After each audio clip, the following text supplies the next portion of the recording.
So here I have a 2001 Oldsmobile Alero, and when I put the key in to start it, the lights will come on, it'll ding, all of that, and then nothing.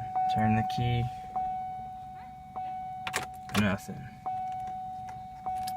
This beeps again, does that. Nothing happens there when I turn the key.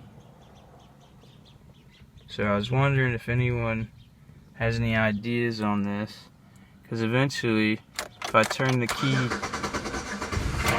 enough times it does start up, but it doesn't start most of the time. So I'm wondering, what could I do? What could that issue be?